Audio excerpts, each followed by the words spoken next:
So we were talking about operators, right? So let's continue that. So operators is something which you do an operation. It's an operand, right? We were talking about that. So anything in programming is an operation. Any function you write, any variable you use, it's actually an operation that you're doing on a piece of block, on a piece of code, right? So something, let's say you're making a game, right? So anything, any operation, any ball that goes from one moment, one distance to another is an operation, right? You make an, let's say, full stack website. So anything, any button you click is actually an operation which is being done on the code. So that's how operations work, and some operators, so we have some operators in programming for that purpose, right? So there are some different operators for different purposes: bitwise operators, logical operators, comparison operators, right? So we were talking about relational operators, I guess.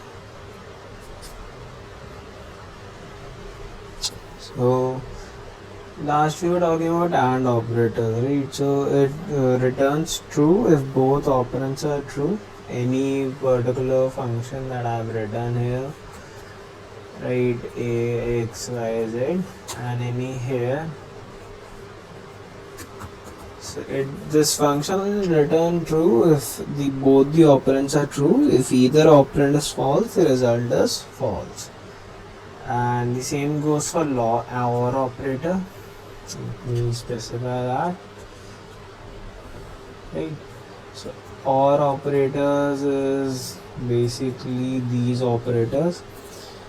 Logical OR operators, so returns true if at least one of the operand is true. If both operands are false, the return is false. Now, logical NOT operator inverts the boolean value. If the operand is true, the result is false, and vice versa, right? Logical NOT operator.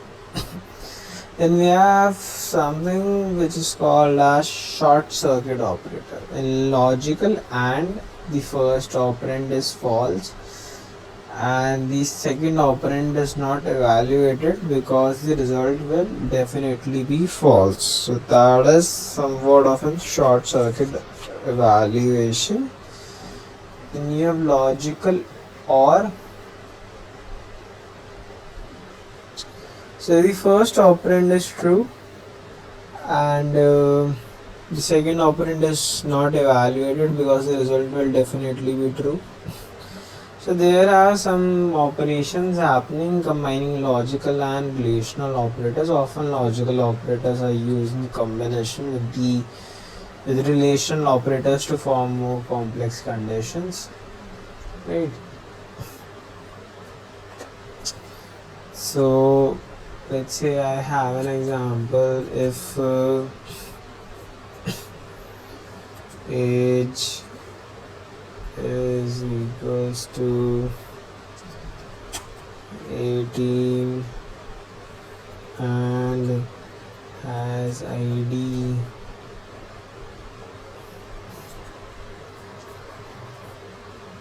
allow entry, otherwise don't allow, right? And we have something called bitwise operators. Bitwise operators work on the binary representation of data. So what they do is they directly manipulate the bits of integers. These are low-level operations often used in systems programming, cryptography, optimization tasks, right? Understanding bits and binary operations. Each integer is represented in a binary, a sets of bits, zeros and ones. Bitwise operators perform operations on these bits directly. Then you have something called bitwise AND operator, right? Performs a binary AND operation. Each bit in the result is 1 if the corresponding bits of both operands are 1. Otherwise, it's a 0. Then you have bitwise OR operator, right? So performs a binary OR operation. Each bit in the result is 1 if at least one of the corresponding bits of the operands is 1. Okay. We have something called bitwise XOR operator. So it performs a binary XOR or exclusive OR operation. Each bit in the result is 1 if the corresponding bits of the operands are different. Then there is something called bitwise NOT operator. Right. So this is bitwise NOT operator. Inverts all the bits of the operands, changing zeros to 1 and 1s to 0. Then you have something called left shift. This shifts the bits of the first operand to the left by the number of positions specified by the second operand.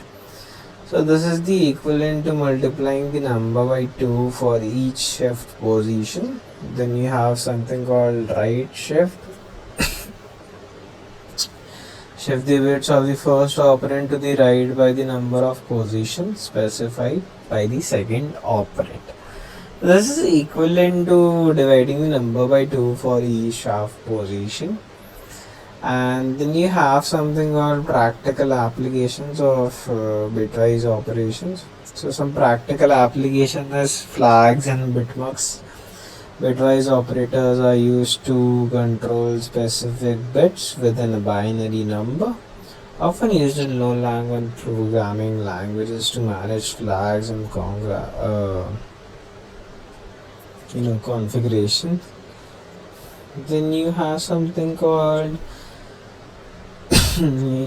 performance optimization. So bitwise operators are faster than arithmetic operations, making them useful in performance critical application. Then you have cryptography. Bitwise operators are extensively used in encryption algorithms where operations need to manipulate individual bits and data. Right. Then you have assignment operators. 20 minutes assignment operators are used to assign values to variables. Beyond simple assignment, they can combine other operations like arithmetic, bitwise or logical operations. You have something called an assignment operator. Simple assignment assigns the value, right, of the right hand operand to the left hand operand. Example, x equals to 5. Assigns the value 5 to the variable x. Compound assignment operators. These operators combine on an operation with assignment, right? Addition,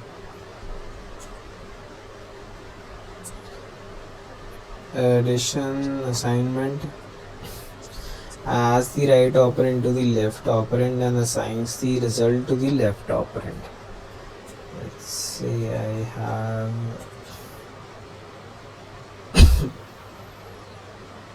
x equals to 5 is equivalent to x equals to x plus 5, right?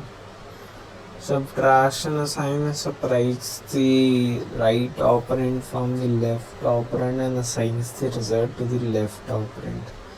Okay, so I have x minus equals to 3, right? It's equivalent to x equals to x minus 3, right? Multiplication assignment multiplies the left operand by the right operand and assigns the result to the left operand, like x equals to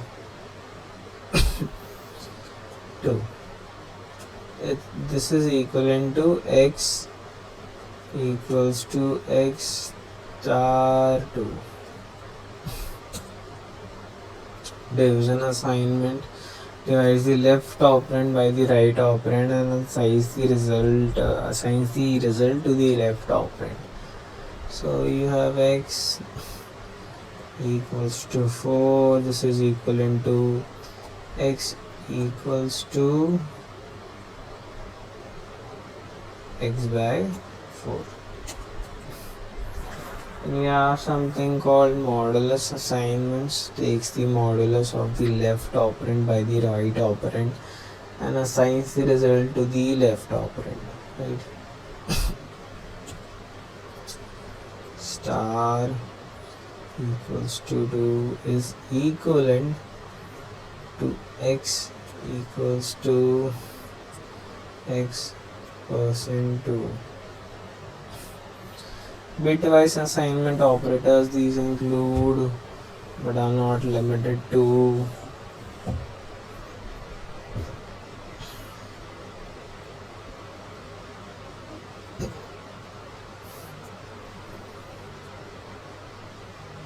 these are some of the assignments, right?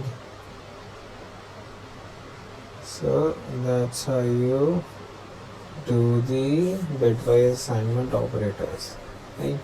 Then you have operators chaining. Assignment operators can be changed together, allowing for multiple assignments in a single line of code. Examples is A equals to B equals to C equals to 0.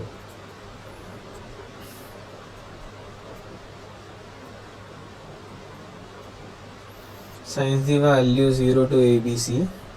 This assigns the value A0 to A, B and C.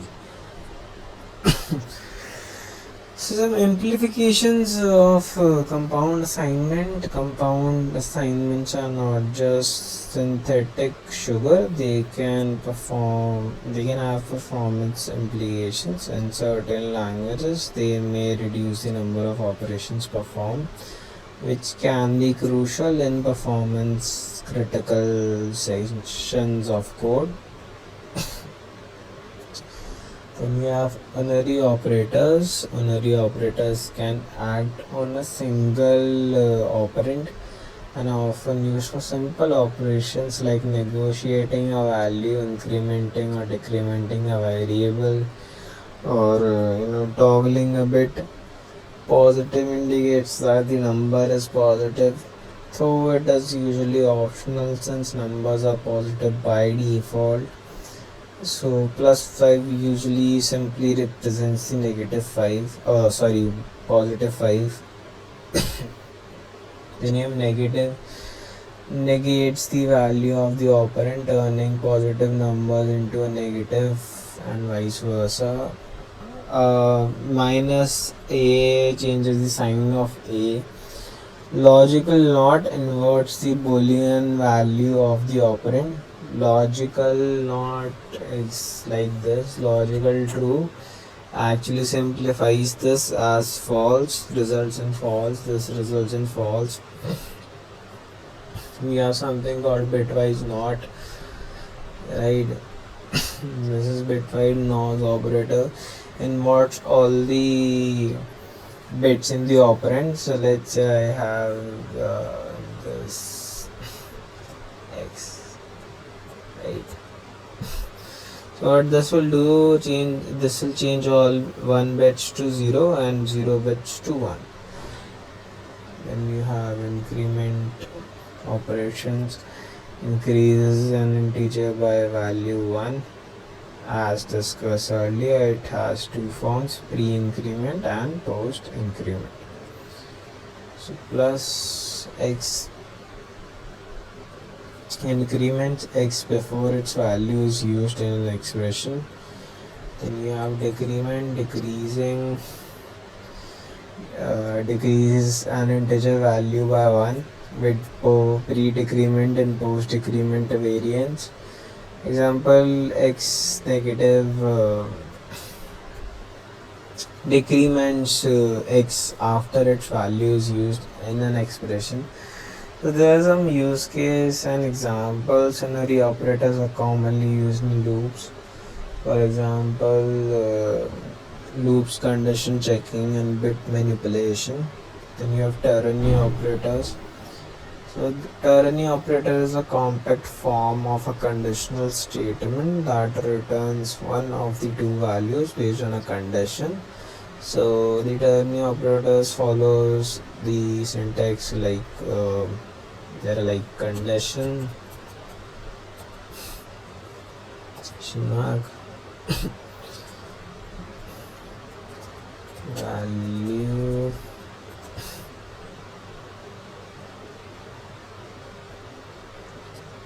if true,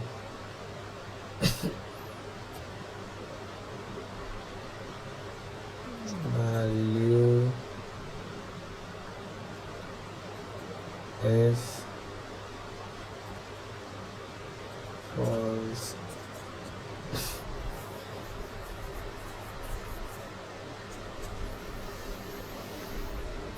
So what it does, it evaluates the condition and if true returns value, if true, otherwise it returns value,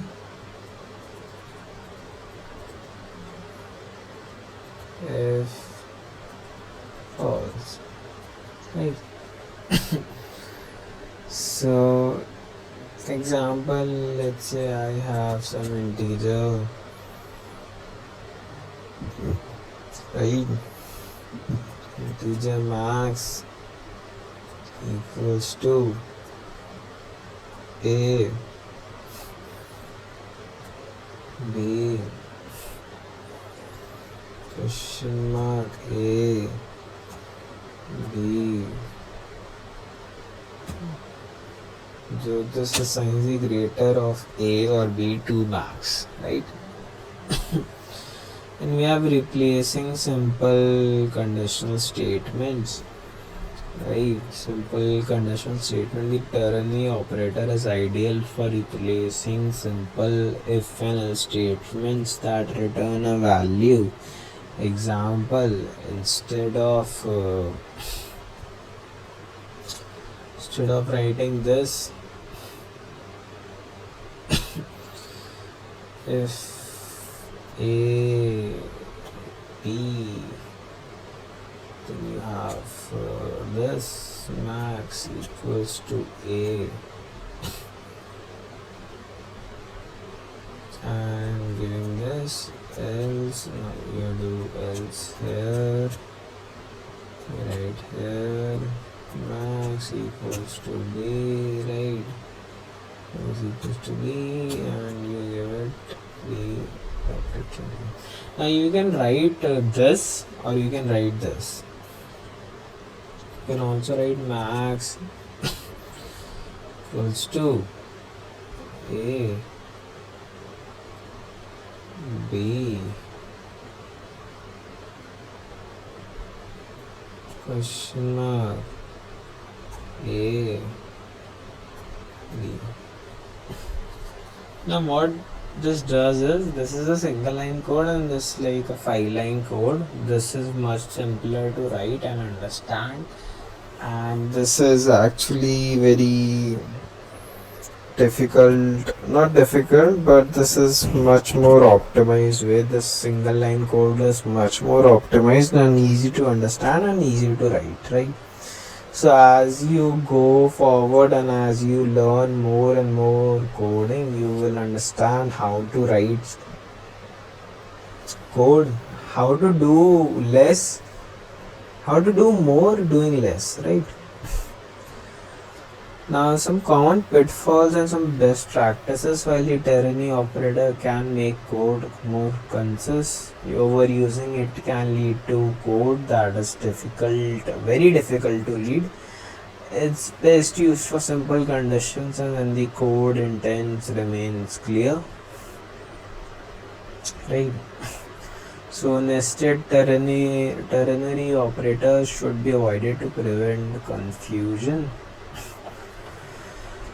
Then you have something called compound operators. Compound operators allow you to perform multiple operations on a single statement, making the code more efficient, readable, and combined use of arithmetic, logical, and bitwise operators. Compound operators can combine arithmetic with assignment and logical with bitwise operations, etc. Right? So on and so forth. So let me give you an example for that. Let's say I have an example x plus equals to y 2. So first shifts y left by 2 bits and then adds the result to x. Okay. Some example scenarios in code analysis. Consider using compound operators in loops or conditions where multiple operations are needed in a single step. Okay. An example, z star equals to x plus plus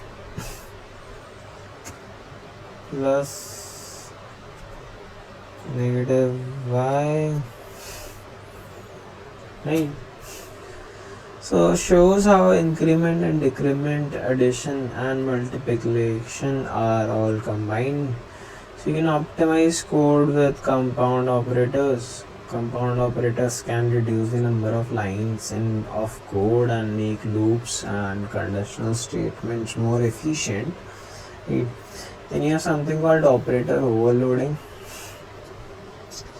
So think of it this way, operator overloading allows operators to be redefined for user defined types, which means it enables operators to work with objects as they do with primitive types. Now, concepts of operator overloading, many languages such as C++, Python allow you to redefine or overload standard operators like plus, negative, multiplication, star, etc. For custom types like classes or structures, this makes the code more intuitive, allows objects to interact using natural syntax. So some examples in normal C++ code will look like this: class,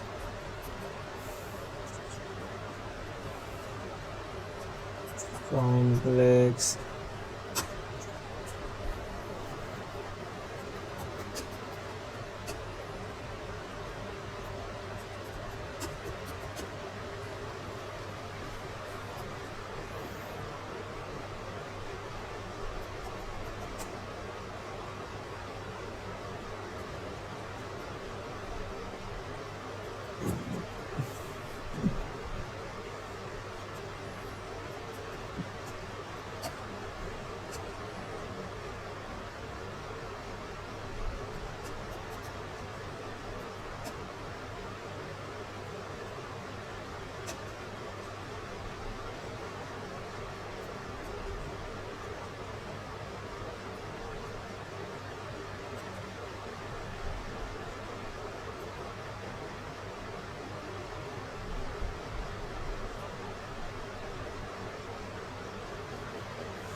So this is an example of operator overloading, right? So this is an example in C++. For Python it might look something like this.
Right. So this is an example of Python. Right. So there are some pros and cons of operator overloading.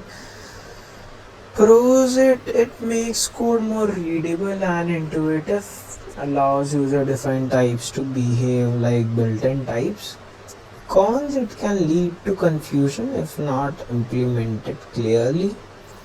Overloading operators for complex operations can make code harder to debug. Then you have something called miscellaneous operations.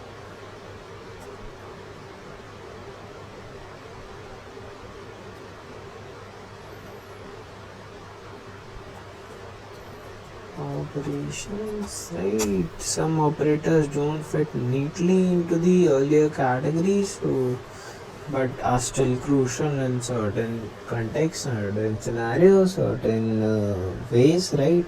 So first we have comma operator, used to separate multiple expressions, evaluating them from left to right and returning the value of the last expression. Example would be like this, something like this, int a equals to b equals to 3 b plus 2. This assigns 3 to b and 5 to a. Right. Size of operator returns the size in bytes of a data type or object in memory. Essential in languages like C, C++ for memory management. Example, size of integer. So this returns the size of an integer on the current platform. So then you have typecasting operators. Implicit casting automatically converts one data type to another when necessary. Explicit casting manually converts one data type to another. Example would be like this: int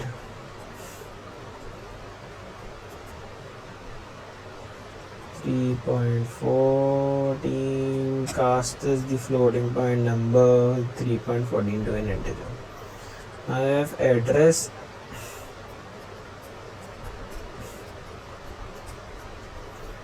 and dereference. Right. So address is this, and dereference is something like this, right? So these operators are used primarily in pointer operations, particularly in C, C++. Address operators returns the memory address of a variable.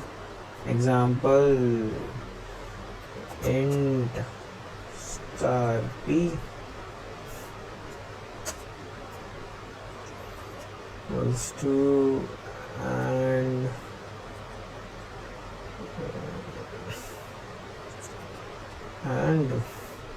x. So what it does is assigns the address of x to the pointer p, right? We have something called dereference operator, right? Earlier I told you about this. So this x is the value stored at a particular memory address. Example, int y equals to p and the star comes before p.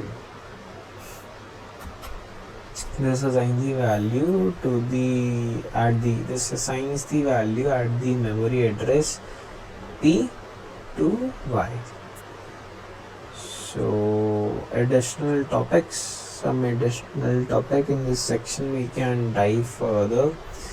Some additional advanced concepts and aspects of operators, including their precedence, associativity, differences across languages, and social operators in certain programming languages, right? So operator precedence and associativity in detail. The precedence actually defines the order in which operations or different types of operators are evaluated in expressions. For example, multiplication and division have higher precedence than addition and subtraction. So in the expression 3 plus 5 star 2, the multiplication is performed first, resulting in 3 plus 10 equals to 13. Associativity determines the direction in which operators of the same precedence are evaluated. Most arithmetic operations, most of them are left associated, meaning they are evaluated from left to right. Example would be like this: 5 minus 3 minus 1, subtraction is left associated, so the expression is evaluated as 5 minus 3, which is 5 minus 3, 2 minus 1, resulting in 1, right? Then you have operator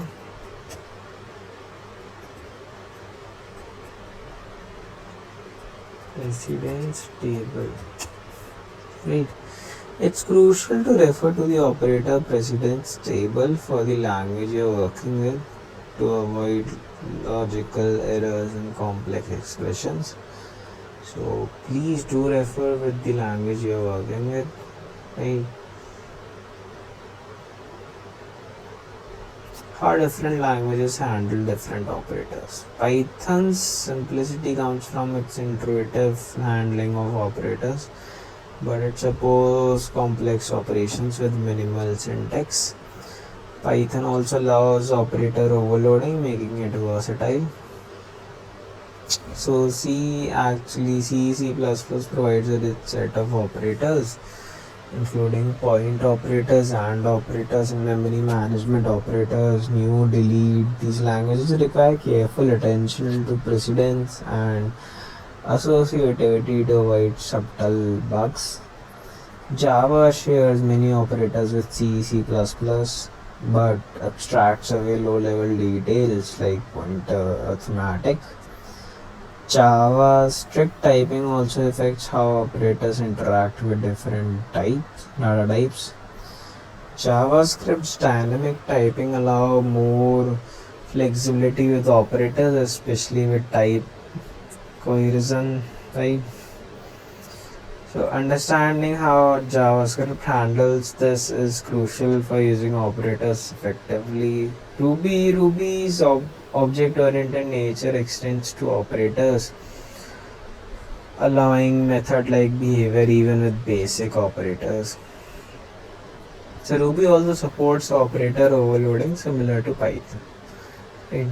Some custom operators in some languages. So this is all just for a basic info, just for a basic overview of how the coding languages work, of how the software industry work in general. You should have some knowledge about the different programming languages that are around you, and how these programming languages are similar to the language that you're working on, right? So we have Scala. Scala allows the creation of custom operators by defining methods with symbolic names. This capability makes Scala highly flexible, but can also lead to cryptic code if overused. We have Kotlin. Kotlin, like Scala, supports operator overloading, allowing developers to create intuitive interfaces for their classes. Then we have special operators in scripting languages. Operators like concatenation, object, property access. These are subjective or specific to PHP, reflecting its web-centric design. Some of the operators and variables and everything depend on the centric design they are built for, the design the language was built for.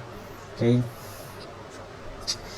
Then we have Bash. Shell scripting languages like Bash use operators or and -eq, -ne that are designed for scripting rather than general purpose programming, focusing on control flow and string manipulation. So special operators in scripting languages, it's like concatenation operator. This is the concatenation operator.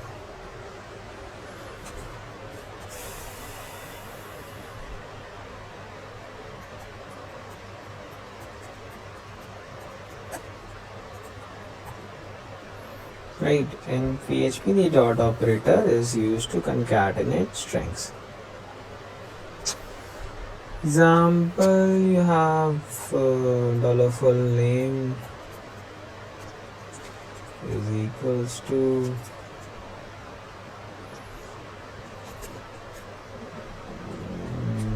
dollar first name dot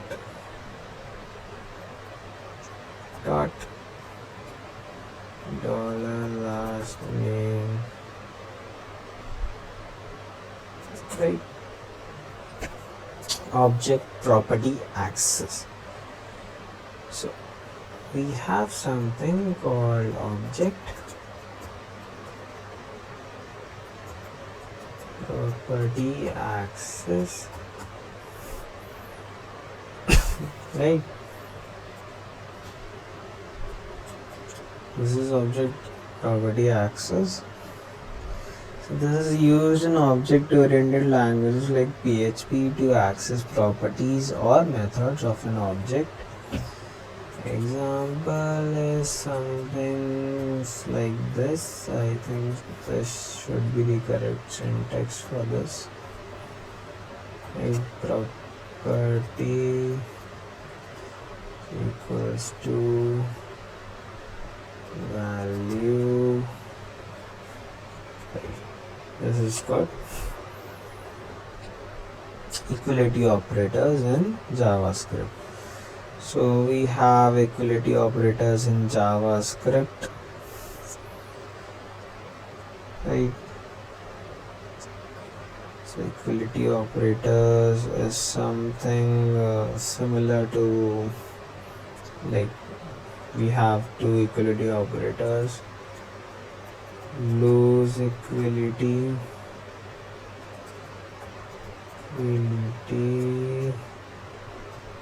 which is kind of like this. So it compares to value for equality after converting both values to a common type. Then you have strict equality, which is, it compares to values for equality without type conversion, meaning both the value and the type must be same, right? So to wrap up this session, we will recap the key points covered and then open the floor to questions. You can ask some questions in the community section, right? So key points are: operators are fundamental. Operators are fundamental tools in programming, enabling developers to manipulate data,